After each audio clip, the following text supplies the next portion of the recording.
Tonight on Panorama, the full story of how America tracked down and killed its enemy number one. We can say to those families who have lost loved ones to al-Qaeda's terror, justice has been done. It was the most daring raid. US Navy SEALs stormed Osama bin Laden's secret hideout. None of the good guys getting injured or killed, to me, is like the ultimate dream arc. Just how did bin Laden manage to live for 5 years right under the nose of the Pakistan military? We have caught them red-handed in something that is almost impossible for them to lie about. As far as I know, there has been no double game. From this house, it's claimed the leader of al-Qaeda directed terror attacks around the world. Will his death now make us any safer?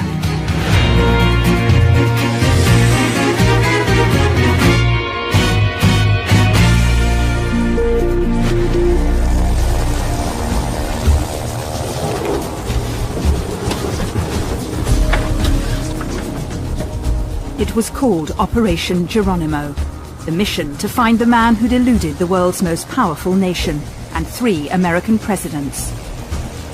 Helicopters would fly a crack team of US Navy SEALs under cover of darkness into the heart of Pakistan. If anything leaked out, it could end in disaster, with many Americans killed, and once again, bin Laden could escape. Pakistan's government wasn't told about the raid. One man knows all about such missions. He served in the elite group of special forces who carried out this operation. Navy SEAL Team 6. You know, I think President Obama did a good job not clearing us with the Pakistanis. Loose lips, sink ships. You've got to get in the target, get rid of somebody evil, and try not to get any of your guys killed in the process. The Americans set off from an airbase in Afghanistan. The hope was that this time they'd get bin Laden. Their intelligence indicated he was hiding close to Islamabad, the Pakistani capital, in the town of Abbottabad.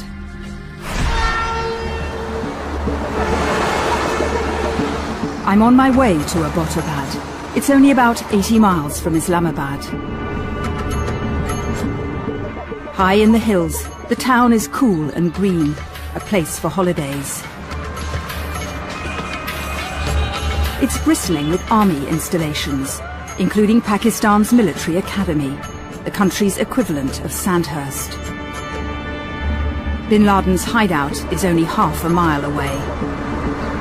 Well, here we are. This is the area where Osama bin Laden remained below the radar so effectively for so long.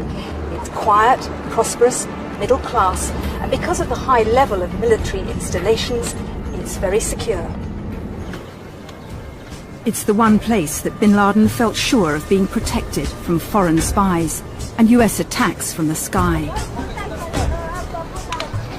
Well, this is the entrance to the actual compound area. It's sealed off by the police at the moment. We're having to walk through. As I arrived, the police were letting the curious crowd go down to bin Laden's compound. It's fast becoming a tourist attraction. The compound, hidden by high walls, was built 6 years ago by 2 brothers, outsiders from the tribal region to the north.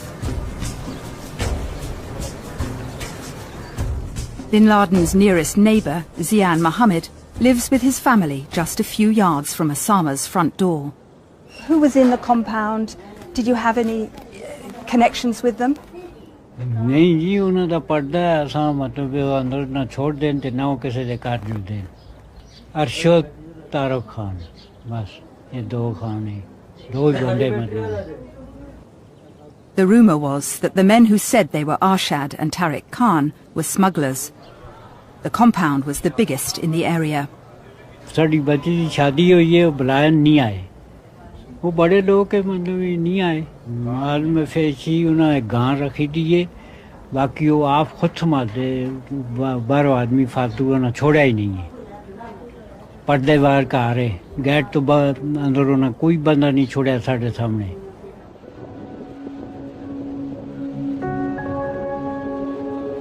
Veiled women would sometimes be driven in and out of the compound in a Suzuki Jeep. On the wall, the gas meters show that not 2, but 4 families lived at the property. The compound had a 3-story villa with a second building in the grounds. The 14-foot walls were topped by barbed wire. The only way in was through 2 security gates in a long alleyway. Bin Laden and his family are believed to have moved in by the start of 2006. The men who called themselves Arshad and Tariq lived in the smaller building with their families. Bin Laden, with 3 of his wives and a young daughter, was living in the main building, and an older son and his wife too, on the 2nd and 3rd floors. It's not what the CIA had thought. Surprise would be the word I would use. Many of us expected that he would be found in a house somewhere, but probably in a village, in a small place where there is very little government presence.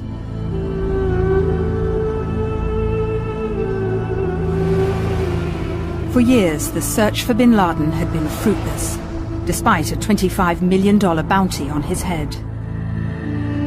In the months after 9/11, I went to Tora Bora, to the very caves high in the Afghan mountains where he'd lived.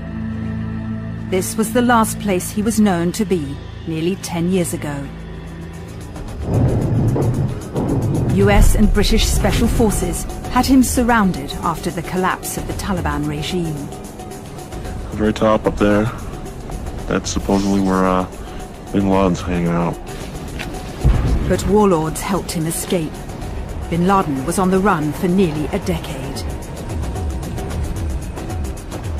The man who ran the CIA unit, set up to hunt bin Laden down, now believes that his quarry still played a hands-on role running Al-Qaeda. He had to communicate with his people. He was far more than a figurehead. He was controlling, or at least participating in the planning of operations and the conduct of organizational activities. You can't do that from the back of a 4x4 running around the country hiding. Holed up in the Abbottabad compound, bin Laden made his last public video appearance, which Al-Qaeda released in 2007. أيها الشعب الأمريكي حديثي هذا لكم. But his home movies, now revealed, show the real bin Laden, grey-haired, stuck indoors, flicking through television channels watching coverage of Al-Qaeda attacks. Very different from the man in the propaganda videos, dressed up in a gold robe, his beard dyed and neatly trimmed. But American intelligence now say bin Laden was more than just a figurehead, actively involved in many terror plots since 9/11. The Bali bombing, 202 people were killed. 192 in Madrid. We have thick smoke coming from the tunnel. And 52 dead in London on 7/7. We are now Russell Square. To lead effectively, bin Laden had to communicate with his followers without being discovered. He was very careful not to use phones or the internet. Instead, he relied on trusted messengers. Couriers have been a part of Al-Qaeda since day one. They carry money, they carry jewels, they carry papers. Sometimes they carry messages that have never been written down and are just oral.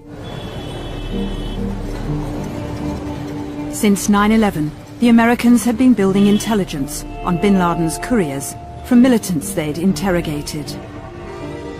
The Pakistani intelligence services say they gave the CIA a tip-off, a cell phone number belonging to a man called Abu Ahmed al-Kuwaiti.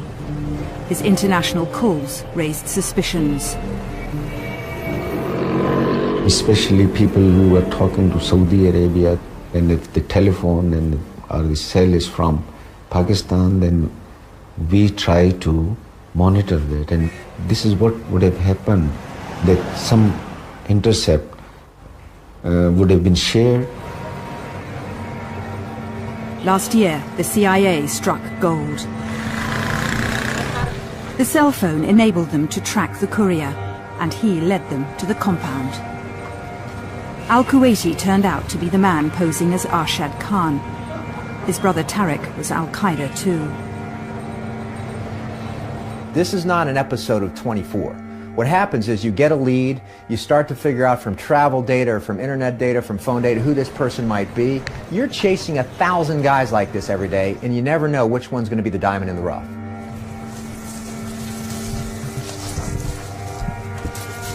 The CIA set up a safe house nearby to monitor the compound. They used thermal imaging and listening devices to try and find out who was in the villa. There was no phone or internet in the house, which was highly unusual. Rubbish was meticulously burnt instead of being put out in the street. The CIA came to realize there was a high-level target inside, even perhaps Osama bin Laden, but they couldn't be sure. President Obama now faced a big decision: whether to put American lives on the line to get bin Laden. Both Presidents Clinton and Bush had failed in their attempts to kill their elusive foe, using missiles or bomb strikes. Obama had made up his mind. Though he thought it was little more than 50-50 that bin Laden was there, it was worth the risk of sending in a team to make sure he didn't escape. On the moonless night of Sunday the 1st of May, around 20 Navy SEALs flew into Pakistan, under the radar. Your adrenaline is pumping, your vision's sharper, your hearing, all your senses are heightened. Special forces landed from their stealth helicopters. One chopper was forced to land after a mechanical failure. The Navy SEALs immediately split into two teams. One group moved into the smaller building. They killed the courier Al-Kuwaiti after a short exchange of fire. And a woman was shot dead, caught in the crossfire. The second group quickly moved to the main building, searching for their target. On the first floor, they killed the courier's brother, and on the stairs, they shot bin Laden's son.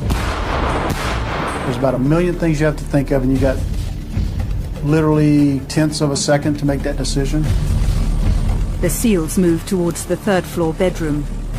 They came face to face with their quarry. It was Osama bin Laden. Depending on what he does, determines whether he gets shot or not. His wife rushed forward and was shot in the leg.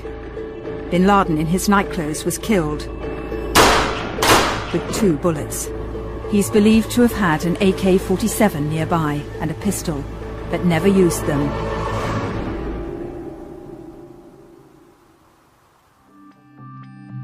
In the White House, the president and his team were monitoring the attack as it unfolded.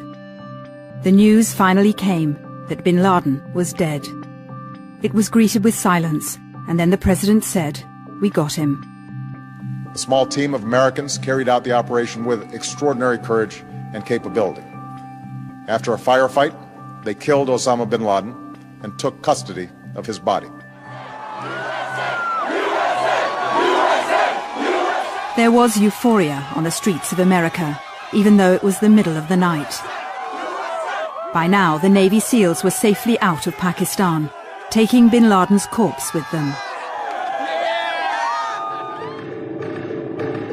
The Pakistani police arrived to find a shocking scene at the compound. 4 bodies were strewn around. A dozen survivors, women and children, were taken into custody. Their accounts raised questions about American claims that there'd been a lengthy firefight. What really went on? How much resistance was there? Did bin Laden resist, or could he have been captured alive? Was this a mission to kill America's most wanted? The fact that the SEALs killed bin Laden without apparently an effort to capture him suggests to me that this was much more of a kill operation than it was a capture operation. The Americans now admit that in their initial account they overstated the resistance in the compound. Bin Laden didn't fire a weapon or use his wife as a human shield. Some people reacted angrily, amongst them the Islamic parties in Pakistan itself. What's your reaction to the US raid and the killing of Osama bin Laden here in Pakistan? Shock, grief, outrage. An unarmed person was killed. The United States has violated our sovereignty with impunity, with arrogance, disregard of international law. This ain't a video game. You can't hit stop. So in years to come, you may look back and say, was the operation executed perfectly? And I'd say, looks good enough to me. I would not expect those kids who went in there, the Navy SEALs, to have done better. This is brilliant.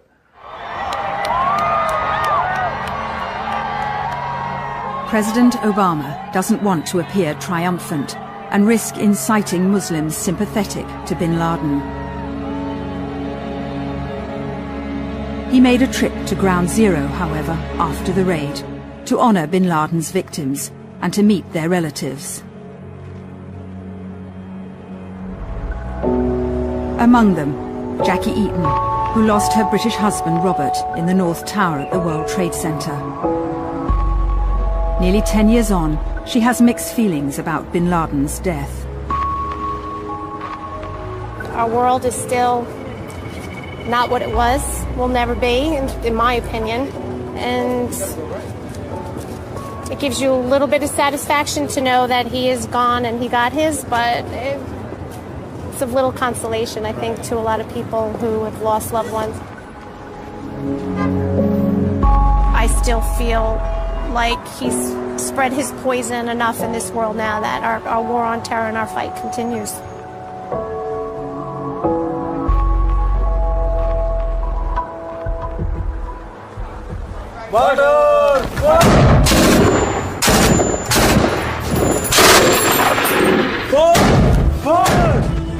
Since 9/11, the so-called war on terror has been at its fiercest in Pakistan. It's the heartland of Islamic extremists fighting the West and inflicting terror on Pakistan itself. 2 years ago, I was with the Pakistani army as they fought Al-Qaeda and local militants in the tribal areas. But it's a complicated story. Pakistan's intelligence service, the ISI, is accused of secretly supporting some of these groups to extend its influence in the region. Pakistanis, however, who've been at the heart of the search for bin Laden since 9/11, say they can be trusted. After all, they've arrested 5 of the top 10 Al-Qaeda figures caught so far. 9/11 was a tragic incident, and the people who did it, Pakistan has been helping the Americans to get hold of them. And I personally feel that, as far as I know, there has been no double game during my time. And the people from CIA, they would, I think, acknowledge it, that there had been no double game. There's not only a problem with commitment to this fight, there's a problem with information sometimes going out the back door. That is, you provide information and a raid doesn't work because somebody's tipped off. But trust is not really the issue. We have no option. This is where Al-Qaeda operates. We've got to be there. And if we're going to be there, we better be there with the people who own the turf. The fact that bin Laden was able to hide for so long in a Pakistani town with military connections has raised US suspicions he had to have some kind of local support network. For America, it justifies their lack of trust, their decision to keep Pakistan's government out of the loop. The Pakistani authorities have big questions to answer. Did their intelligence services know that bin Laden was here? And if not, why not? As the director of the CIA has said, either they're involved or they're incompetent.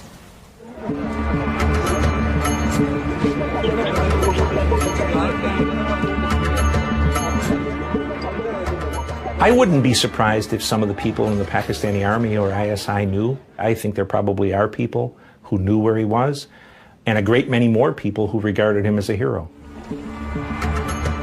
But Pakistan denies any official support, saying they've suffered more than anyone from Al-Qaeda. Osama has never been a friendly man to Pakistan. And you know, we have this problem, and 32,000 people have died. And we know that the Taliban, Pakistani Taliban, they were supported by Al-Qaeda. And they've been targeting Pakistani cities, Pakistani army installation. So why what could have been the real motive to keep him? This whole thing's been a terrible embarrassment, hasn't it, for the ISI? Yes, I think it is a terrible embarrassment, personally for me, and the things we had done, and one incident, and everything is gone. But you should not degrade a nation, an emotional nation, who are most of them anti-American. But the ISI's pleas are falling on deaf ears. Some American politicians are calling for a radical rethink of the US relationship with Pakistan after bin Laden was discovered there.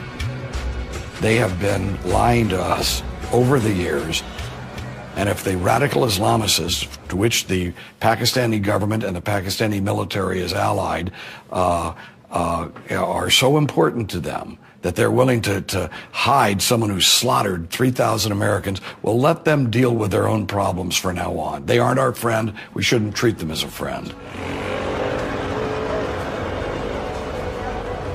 Over $2 billion worth of military and civil aid is now at stake.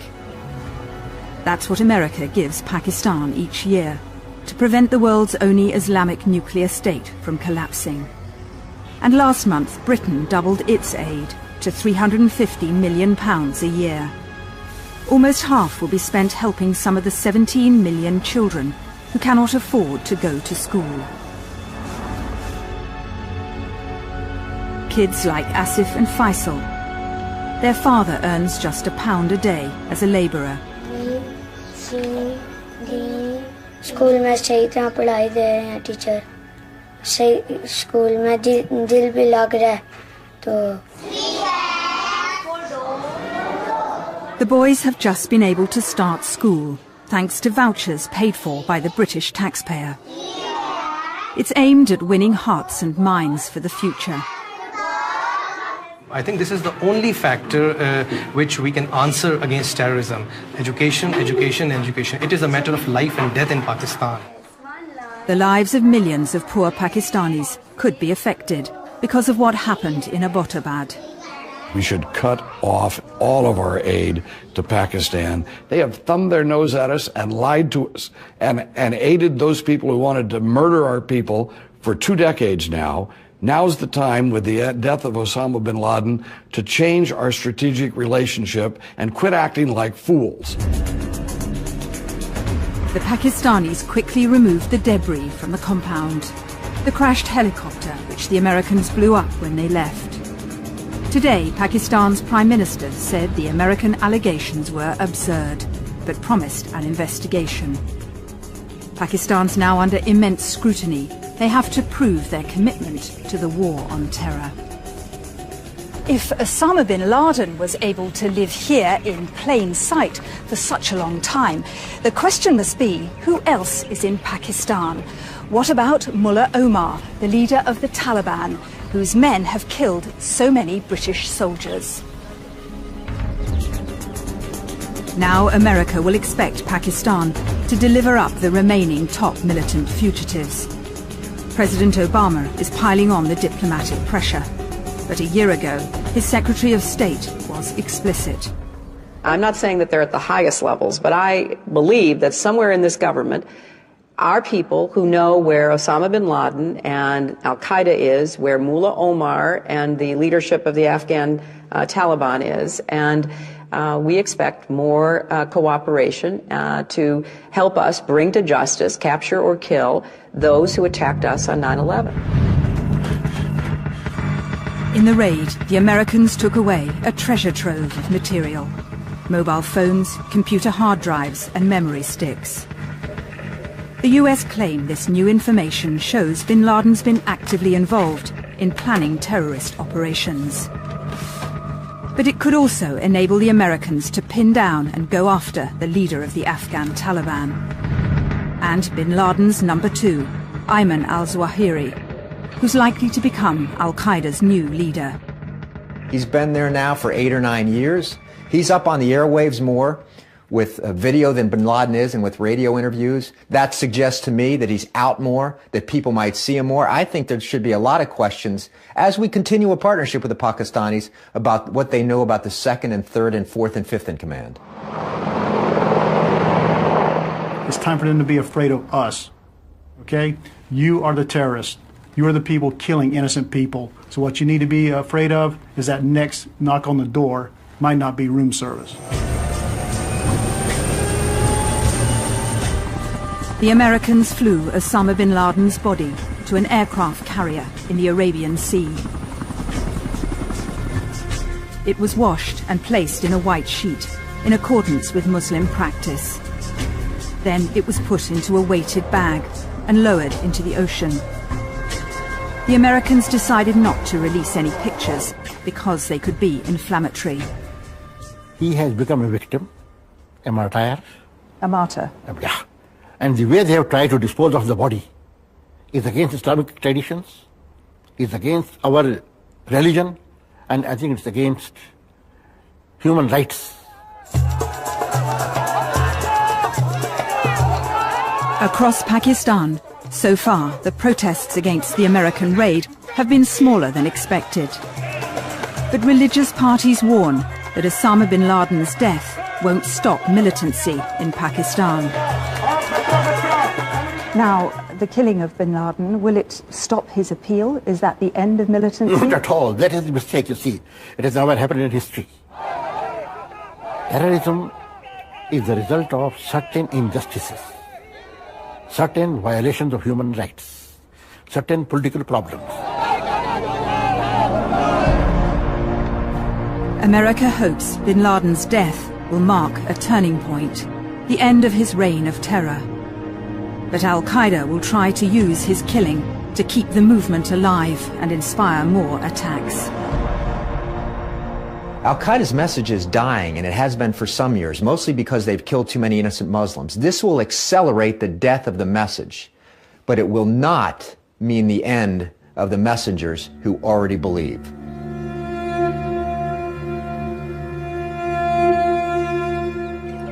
Back at the infamous compound, bin Laden's neighbors are trying to get on with their lives. Al-Qaeda has confirmed their leader is dead, but has warned the killing is a curse which will haunt America. There is talk the Pakistani army will blow up this compound, removing a monument that has become a national embarrassment. But it will be harder to destroy Osama bin Laden's malign legacy.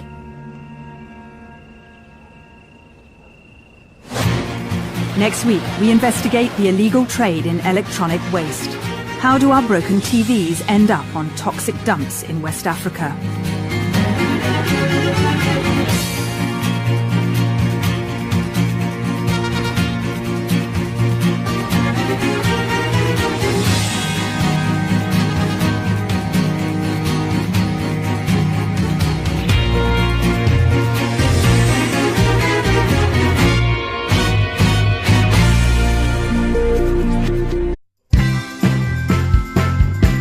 On Panorama, the full story of how America tracked down and killed its enemy number one. We can say to those families who have lost loved ones to Al-Qaeda's terror, justice has been done. It was the most daring raid. US Navy SEALs stormed Osama bin Laden's secret hideout. None of the good guys getting injured or killed, to me, is like the ultimate dream arc. Just how did bin Laden manage to live for 5 years right under the nose of the Pakistan military? We have caught them red-handed in something that is almost impossible for them to lie about. As far as I know, there has been no double game. From this house, it's claimed the leader of Al-Qaeda directed terror attacks around the world. Will his death now make us any safer?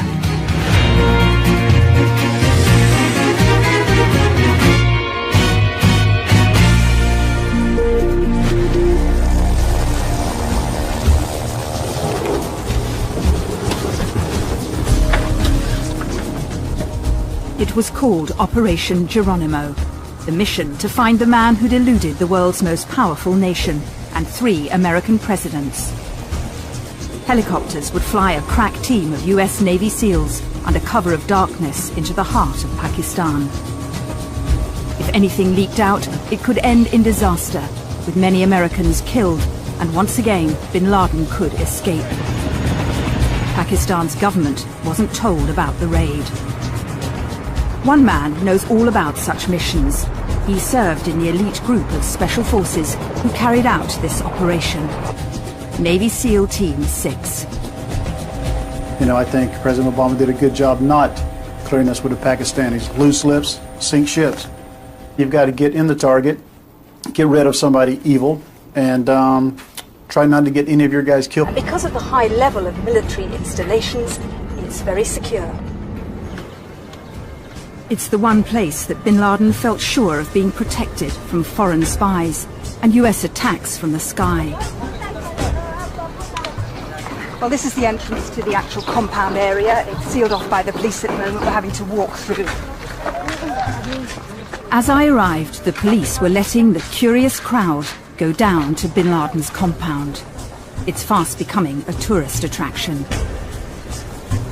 The compound, hidden by high walls, was built 6 years ago by two brothers, outsiders from the tribal region to the north.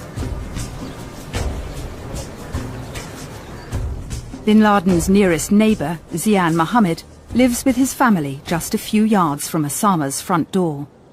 Who was in the compound? Did you have any connections with them? In the process. The Americans set off from an airbase in Afghanistan. The hope was that this time they'd get bin Laden. Their intelligence indicated he was hiding close to Islamabad, the Pakistani capital, in the town of Abbottabad.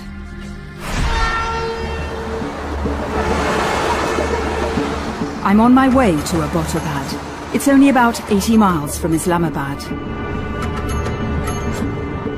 High in the hills, the town is cool and green, a place for holidays. It's bristling with army installations, including Pakistan's military academy, the country's equivalent of Sandhurst. Bin Laden's hideout is only half a mile away.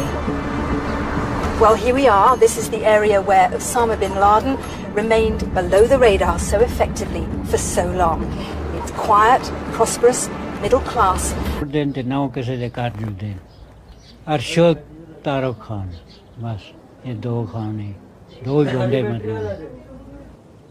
The rumour was that the men who said they were Arshad and Tariq Khan were smugglers.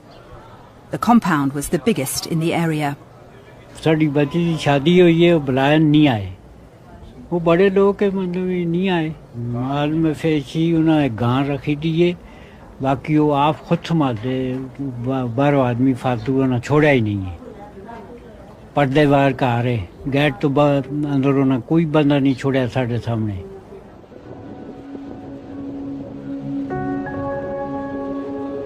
Veiled women would sometimes be driven in and out of the compound in a Suzuki Jeep. On the wall, the gas meters show that not 2, but 4 families lived at the property. The compound had a 3-story villa with a second